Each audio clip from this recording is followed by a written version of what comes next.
To you. Marvellous. Frank, how things to you? Hi Ian, very good, thank you. Good. Look, you've got players coming back from all over. Is everyone back fit? I'm thinking particularly perhaps of Ben Chilwell, Edouard Mendy and is everyone back well? Mendy won't be fit for the match tomorrow. We hope the injury's not too long.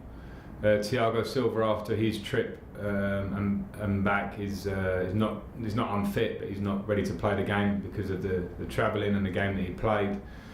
So he won't be in the squad. Ben Chilwell is in the squad, so he's got over some of the feeling he had, which took him out of the England squad around the injury that he has had for a while now. Christian Pulisic is in the squad and fit to play. Hakim Ziyech is in the squad, not fit to start but fit to participate some minutes, we hope. And I'm trying to think if I've missed anyone out there. You let me know if there's someone you want. Look, does that mean that Kepa will play in goal? I'll make that decision myself out of the goalkeepers for tomorrow. And as far as Hakim Ziyech is concerned, you want to give him some minutes. He's finally ready to make his debut. How excited are you at that prospect and seeing him on the pitch at the same time as Werner and Havertz? Yeah. I'm obviously, we brought Hakim here, and it feels like a long time ago now. But he also has not played since the Dutch league finished during lockdown period. It's a long time, and he's worked so hard. He's been fantastic in terms of his professionalism to get fit. And looks really good in training and its match fitness. I've got a really open relationship with him to know where he's at and how I feel about it. So just game minutes is what we need now. But yes, of course, I'm excited to get him in and around it to bring what we brought him to the club for, which is, you know, the opportunity to create chances for us, to be the talented player that he is, that we saw at Ajax. And yeah, I look forward to seeing him play. It's the first opportunity we have to speak to you since Abraham and Chilwell were at the gathering that they shouldn't have been at. I wonder what you make of that. And with the training ground now in an area facing increased restrictions because of COVID, have you reminded them and the rest of your players about adhering to the rules? Yeah, well, I mean, we've lived in this bubble, as we call it here, for quite a long time now, and we have to make sure we stay on point with that at the training ground.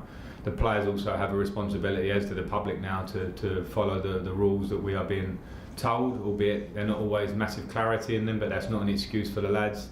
They made mistakes. I remind them of their responsibilities, and from the conversation I had with them, they were say innocent mistakes, but they understood their mistakes, and we move on. And I hope and I expect that it won't happen again. Last one, please, Ian.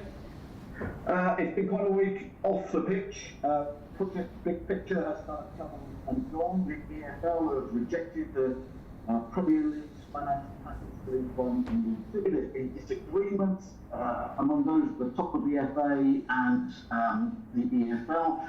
There's calls for an independent body for football governance. In a way, is football at the top of the way it's run in a bit of a mess right now, and is an independent body perhaps the way forward?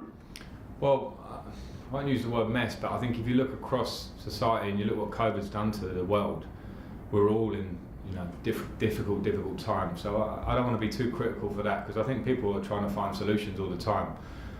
With the actual football picture, I haven't paid enough attention to it and to give you details to know exactly how we move forward, because I've been concentrating on the Southampton game over this last week. I've read headlines without reading details, so I'd hate to comment too much on that.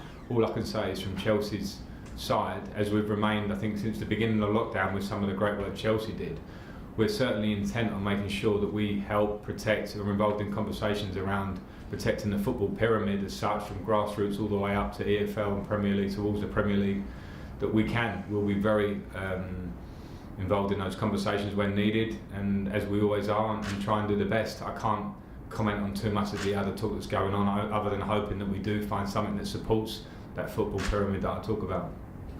John Southall, 5 Live. Hi, how are you? Hi John, hi. It seems ages, doesn't it, since we played a Premier League game. What have you made of the start of the Premier League season? We've had a ludicrous number of goals, we've had some ridiculous results. Why do you think it's been like that? I think there's probably a lot of reasons for it. It's the Premier League, the most competitive league in the world, and we can't treat any team with ease, or have a feeling that you're going to have a comfortable game in the Premier League. It's been shown too many times. We had that at West Brom with a difficult start that we clawed back. Other teams have found out in their own ways.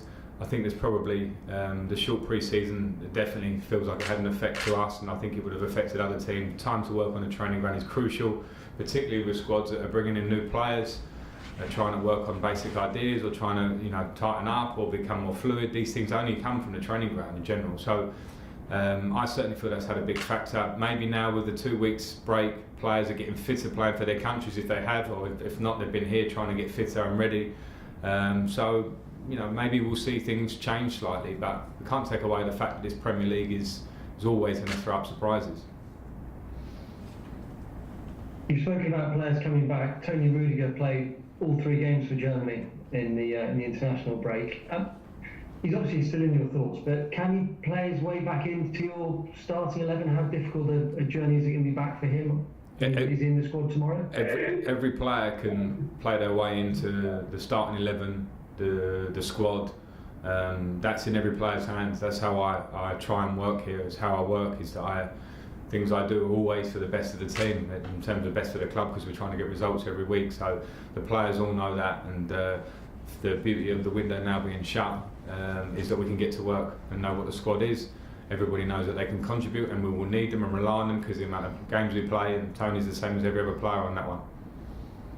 I know international breaks can be difficult, but when you were a player, can it help a player when they come back? I think of players like Mason Mount, Reece James. Do you get extra confidence when you play with England, then you come back to your club and spring in your step? Did you find that? I think at times you can find that, yeah. I think there's definitely some worth in that idea. I thought Reece had a fantastic debut. Mason gets his goal and contributed, in those 2 games that he played.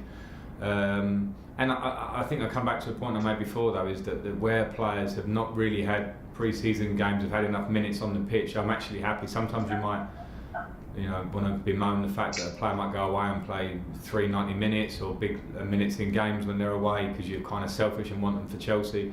At the moment, our players need games, so I'm pleased with the ones that have played. Liam Twomey, Athletic. Hi Frank. Hi Liam. With Christian and Hakeem now ready to play, is the bigger challenge for you to try and find the right balance of all these attacking players, or is the bigger challenge for them individually to convince you that they deserve to be part of the starting unit? Well, I think any team that wants to compete at the top, towards the top of the league or Champions League, and play in the FA Cup and go through a season needs more than a one player per position. It needs to be competitive across the front area. We had it last year. We lost William, we lost Pedro, we lost Batshuayi. So we brought in players that brings us the same level of competition in terms of numbers, and I feel like the quality levels and some of the options we brought in, of course you bring them in because you want to improve. So it's up to the players, of course. It'll always remain up to them in terms of their performance, and at the same time it gives me nice problems in terms of we can hopefully be selecting players. We can use them through the season. We'll have options to come off the bench. So yeah, I'm happy with what some people might want to call a problem in that area. Okay, last question, Nick Pewell. Hi Frank, thanks for your time. Obviously, he's obviously going to need time to get to full sharpness and everything, but with the blend of him, Pulisic and the other guys in there, is that going to add an extra dimension, creativity and vision-wise, that we haven't seen yet? And obviously we haven't seen it for the obvious reasons of, you've talked about with no pre-season and injuries, etc. Yeah, I think there's been a culmination of things that work. If you're bringing in players, and we brought in some players, I know other teams have in the Premier League, but you're always looking to build relationships over the pitch, whether it be full-backs and wingers, strikers and people playing behind them, midfield players as combinations, centre-backs, goalkeeper with his back four. I think those things can only be worked on, and I think when we didn't have a lot of these players fit already, the ones that we brought in, and now we're seeing that they're starting to get fit, we get some time on the training ground, the relationships on and off the pitch can grow. So I hope that we'll keep working. We've got a lot of work to do. We are not the end product. There are other teams that showed last year and the last 2 or 3 years how long it takes, the work that it takes to become top teams in the world, and we have to do it in our own way, and we're at pretty much the start of that journey in a lot of ways. So the work has begun, and it continues all the time to keep trying to improve. Okay, that's the end of the broadcast section. So we'll have